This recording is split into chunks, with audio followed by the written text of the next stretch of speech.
itu. Tapi kalau dia pakai bahan sederhana bagus ya nilai dia lebih tinggi. Gitu.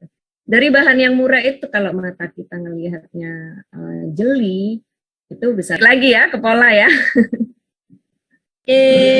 Ibu ya, yang pertanyaan berikutnya disimpan dulu ya Bu ya. Kayaknya masih banyak ini yang mau ini.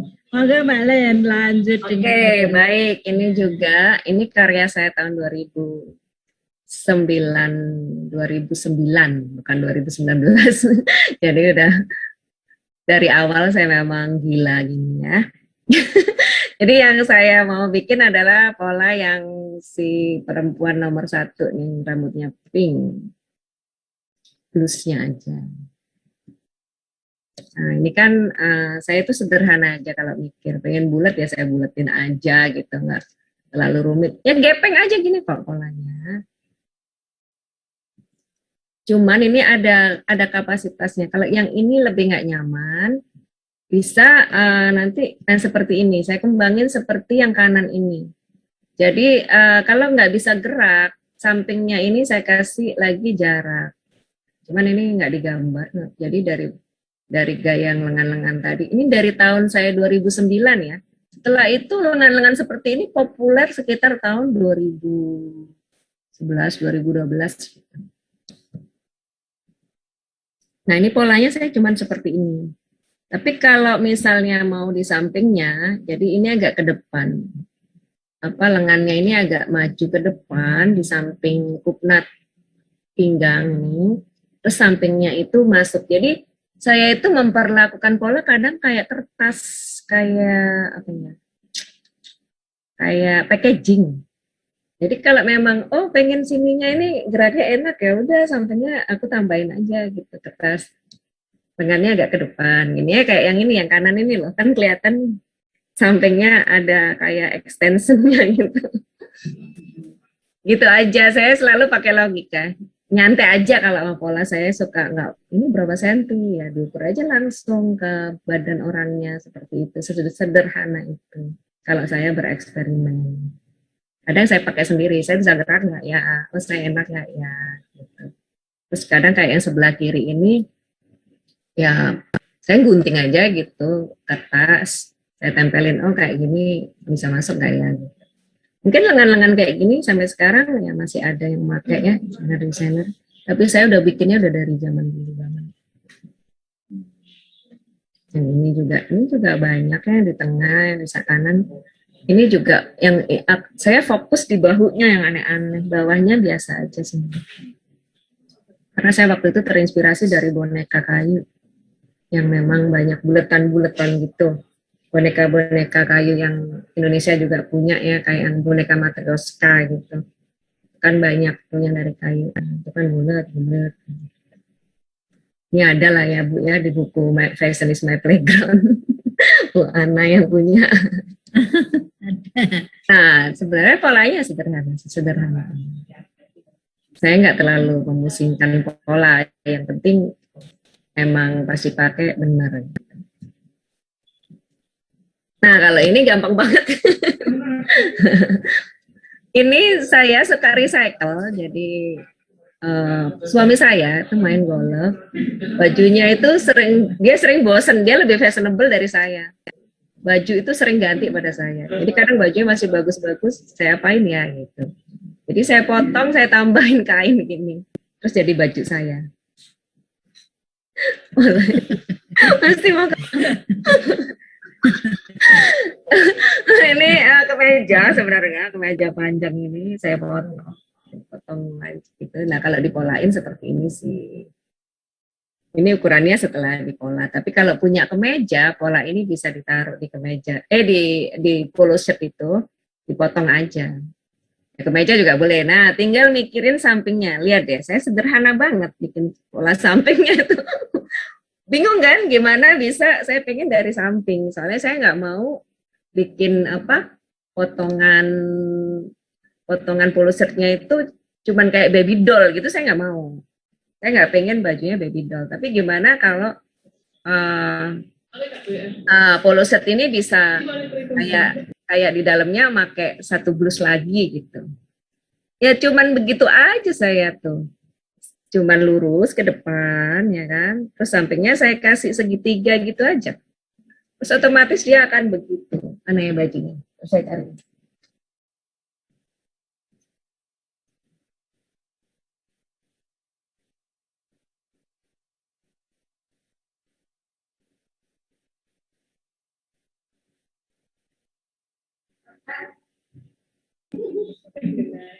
Oke. Ayo Ibu, mungkin ada yang bertanya lagi?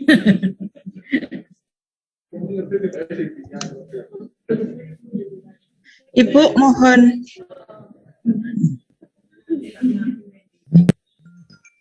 Ibu mohon maaf, saya Rosiani mau tanya kepada Mbak Leni. Halo, Sebentar Mbak Leninya lagi ambil baju. Ambil desainnya sebentar. Ya ini. Tuh. Nah, tuh. Jadi saya belah seperti ini. Nah, ya gitu.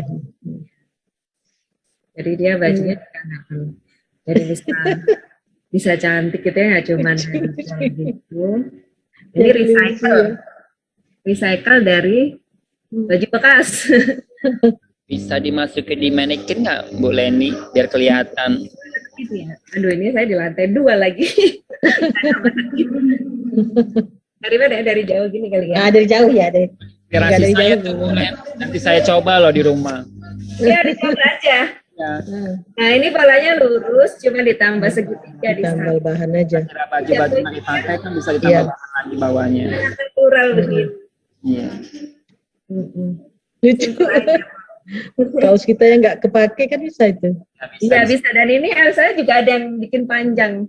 Ini kan bisa dibikin panjang, jadi rok selutut dressnya. Di bawah dada itu langsung ngembang kayak gitu, Bu Leni ya?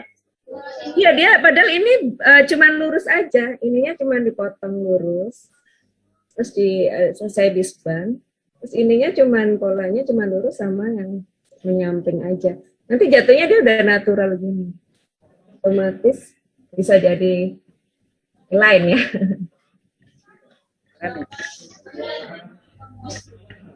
Nah, ini yang bisa bikin recycle, bisa bikin dress, apa. Jadi nggak cuman potongan di sini, terus disambung kain, lain itu cuman apa ya, kayak baby doll biasa, kurang fashion. Gitu.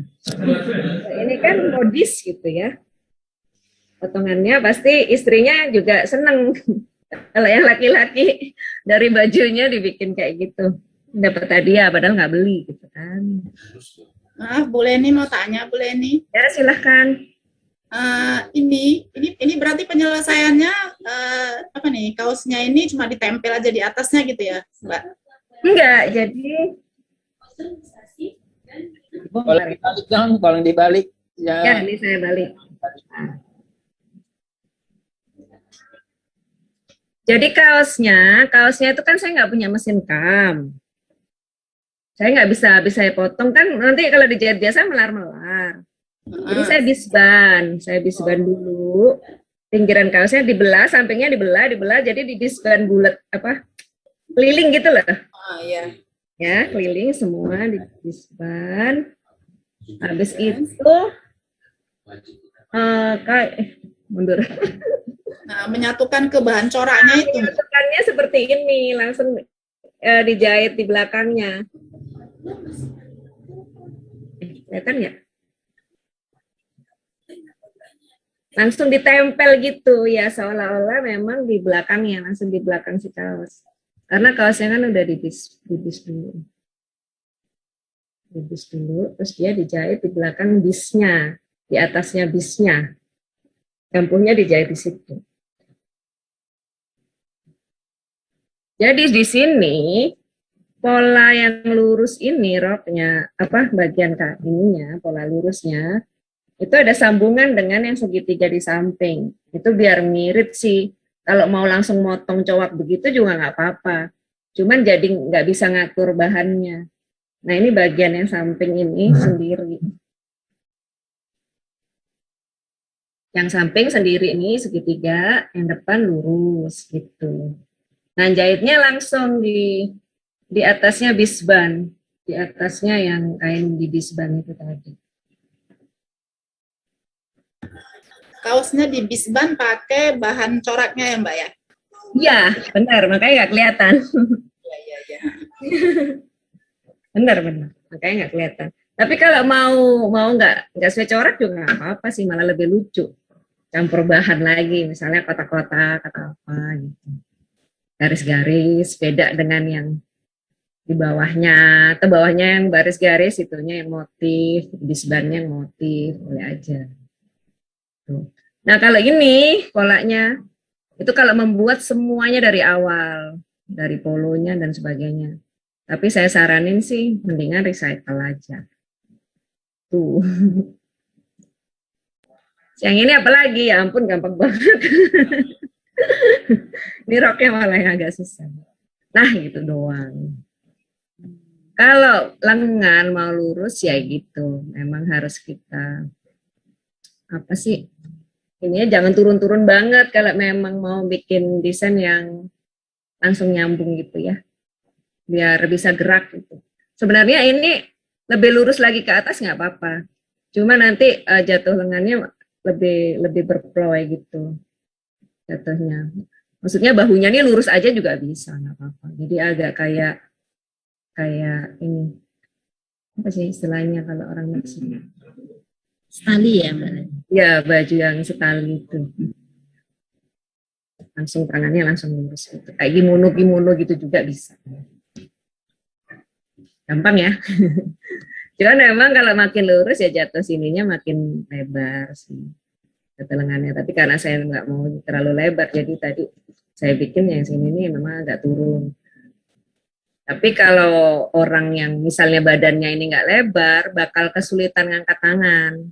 Makanya di sini blusnya ini memang longgar. Jadi dia kalau ngangkat tangan masih nggak apa-apa.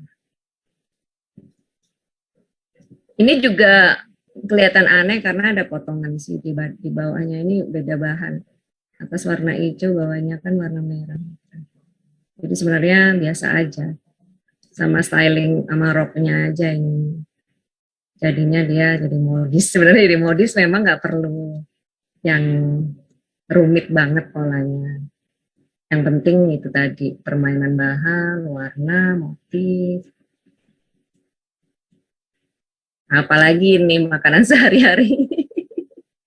Ya nggak sih? Nah, itu cuman gitu doang. Sekali lagi, ini juga boleh lengannya dipendekin, dipanjangin, ya terserah yang ngedesain. Ini cuman basicnya aja yang saya gambar. Kalau ini kan digambar, saya memang lebih panjang daripada blusnya. Nah, ini kenapa ya? Kadang-kadang yang bikin, kadang busana itu kan nggak ganti-ganti ya. Maksudnya nggak gimana sih yang namanya blus, dress, bawahan, dari puluhan tahun juga mungkin itu lagi yang bolak-balik, musim ntar enggak, ntar musim ntar enggak, ntar datang lagi, ntar ngilang. Tapi sebenarnya di situ ada bedanya. Di mana bedanya? Yaitu di proporsi. Jadi misalnya model ini dulu terkenal gitu ya, tapi proporsinya bagaimana? Dulu mungkin kelepaknya ini nggak selebar ini gitu. Terus lengannya mungkin nggak sepanjang ini. Nah itu aja biasanya yang membedakan. Jadi di situ ibu-ibu harus jeli, sering lihat desain-desain sekarang itu kayak apa sih? Bukan mau nyontek tapi mau merasakan. Sebenarnya sekarang lagi musim nggak sih baju yang ketat? Sebenarnya sekarang lagi musimnya longgar apa ketat, panjang apa pendek. Nah, lengan gembung juga gitu. Suka pengajian.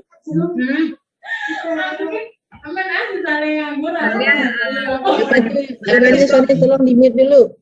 Tiap tahun lengan gembung itu banyak. Tiap tahun lengan gembung itu akan ada, tapi biasanya beda.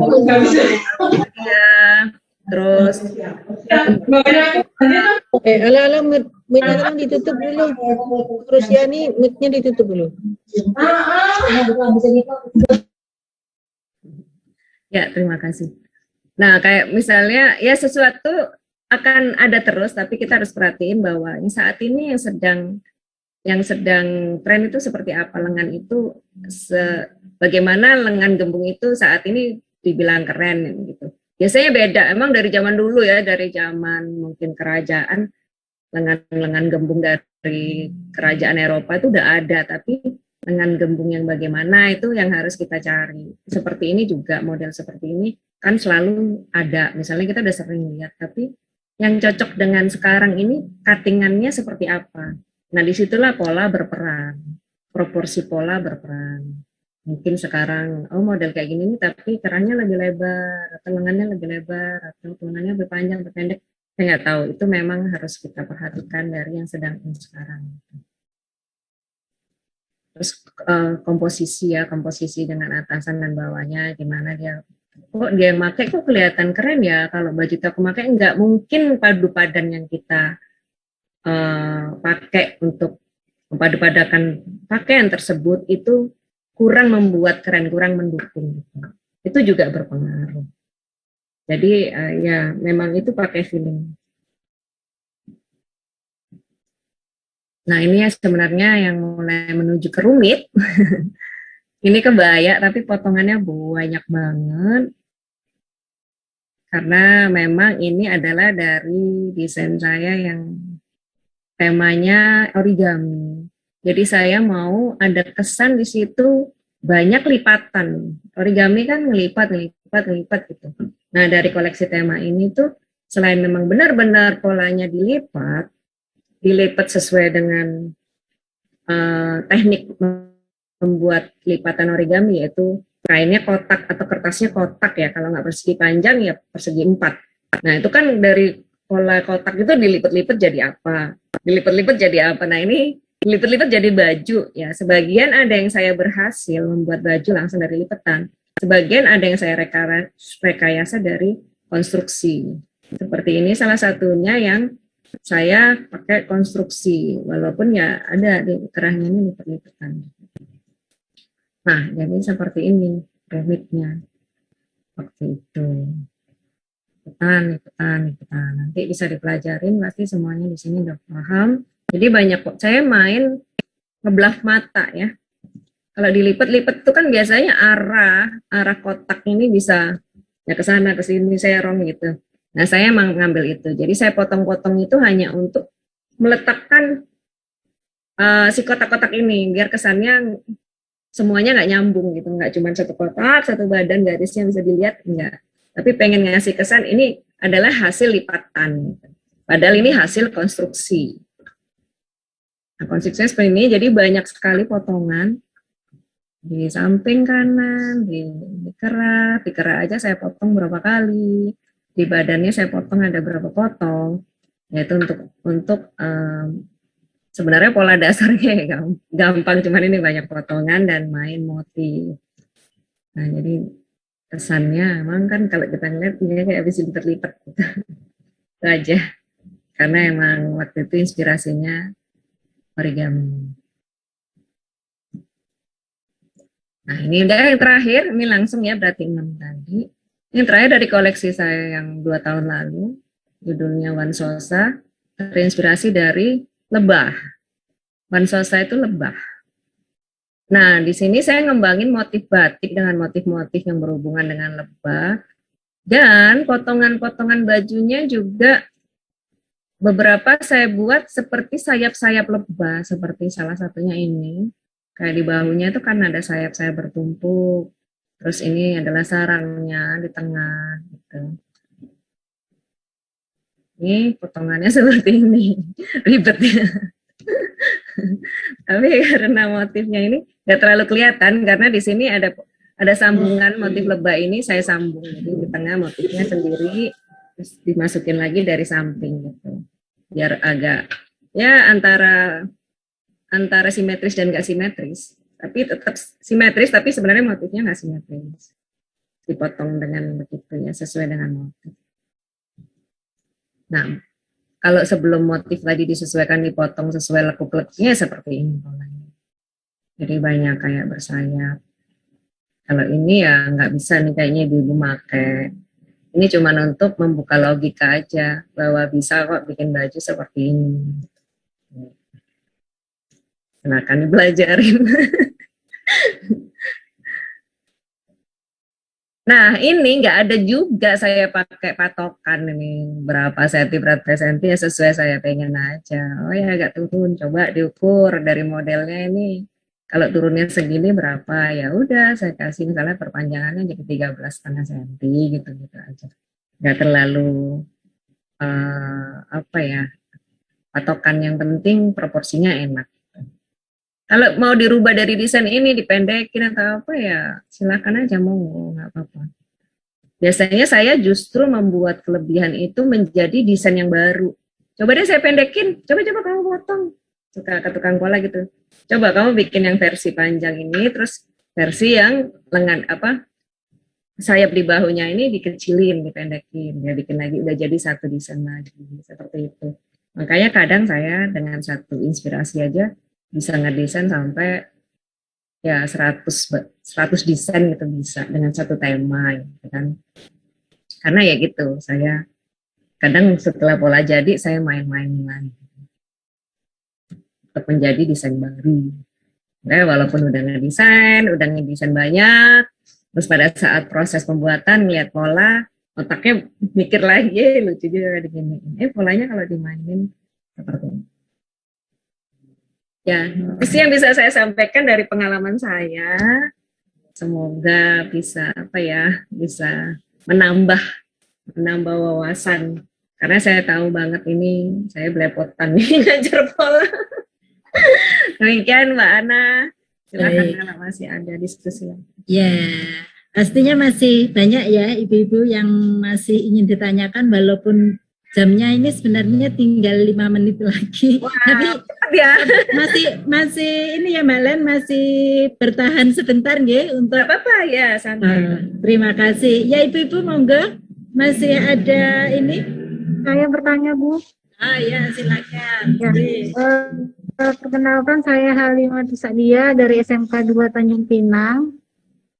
Sangat menginspirasi. Jadi dari hasil karyanya terlihat Mbak Len ini kelihatan orangnya ceria. Gitu loh. Dari hasil karyanya terlihat orangnya ceria. Terus kayaknya santai aja gitu loh. Jalan aja gitu. Tadi saya sangat tertarik lihat polanya. Itu sudah memakai pola digital ya Mbak ya? Iya benar, ini kita udah pakai digital. Ya, semoga saya berharap nanti saya upskilling di Malang. Mudah-mudahan ada industri yang memang sudah memakai pola digital, jadi bisa belajar di sana gitu. Iya benar. Kemudian kalau saya lihat juga dari karya Mbak Leni, lebih ke kayak hasil-hasil yang untuk diragakan, kemudian lebih ke kayak untuk inilah hasil dari berbagai bahan, dari berbagai motif, dari berbagai jenis kain gitu. Terkendalanya mungkin kalau kami sebagai guru, apalagi saya yang di daerah, untuk bahan sendiri aja itu sangat sulit. Itu mungkin tantangan buat kami di sini gitu. Kami juga berharap dari pihak ISPAR nantinya memberikan materi tentang pola digital gitu. Kami sangat berharap gitu. Bahkan berharap sekali untuk di kurikulum itu ada mata pelajaran tentang busana untuk karnaval. Barangkali mungkin ya Bu. Bagus ya karena nanti. Memang, iya, karena memang dari hasil-hasil karya Mbak Len itu sangat menginspirasi, bahkan tadi dari lebah, kemudian dari yang lipat-lipat tadi itu. Origami. Jadi kalau untuk di sini mungkin dipakai sehari-hari mungkin tidak gitu ya, tapi untuk dijadikan mata pelajaran di sekolah sebagai busana karnaval atau busana yang bisa di fashion show, tidak untuk dipakai sehari-hari. Mungkin itu masukannya ya Mbak Leni, sangat inspirasi. Terima kasih. Assalamualaikum warahmatullahi wabarakatuh. Salam, terima kasih. Kalau dari bahan, saya memang dari dulu nggak pernah mutu saya adalah memakai bahan yang tidak terlalu mahal. Kalau mahal biasanya kan kalau udah mahal jadi bagus itu wajar. Tapi kalau bahan yang sederhana terus jadi bagus itu baru memang tugasnya seorang fashion designer. Kalau dilihat-lihat dari bahan saya ini sebenarnya nggak mahal karena saya justru mencarinya nggak di Jakarta. Saya nyarinya ke daerah-daerah. Misalnya ibu-ibu banyak yang dari daerah gitu ya, jauh dari pusat tekstil di Jakarta. Itu malah jangan berkecil hati karena sebenarnya bahan-bahan saya jarang yang dari Jakarta malah. Saya jarang ke Tanah Abang, kalau paling cuma beli furing aja ya. Atau yang umum-umum aja kayak tile. Gitu. Tapi kalau bahan-bahan sarung, bahan batiknya saya justru ke daerah-daerah, bahan tenun gitu. Justru yang mereka anggap, oh di sini nggak ada apa-apa, nggak ada bahan, nggak ada. Jangan salah, justru saya nyarinya ke sana. Jadi tolong dicari aja di daerahnya. Jadi pasti banyak bahan-bahan sarung di daerahnya yang ini bahan kotak-kotaknya bahan sarung loh, bukan bahan tekstil dari pabrik kan. Maaf Mbak Leni. Ya. Mungkin seperti yang Mbak Leni katakan tadi tuh Mbak, mengasah mata dan feeling. Iya benar. Saya kalau ngajar juga mahasiswa saya kalau udah pakai bahan bagus, malah tuntutan saya lebih tinggi dari dia. Harus bagus, bajunya harus luar biasa bagusnya. Tapi kalau dia pakai bahan sederhana bagus, ya nilai dia lebih tinggi. Gitu. Dari bahan yang murah itu kalau mata kita ngelihatnya jeli, itu bisa lebih mahal.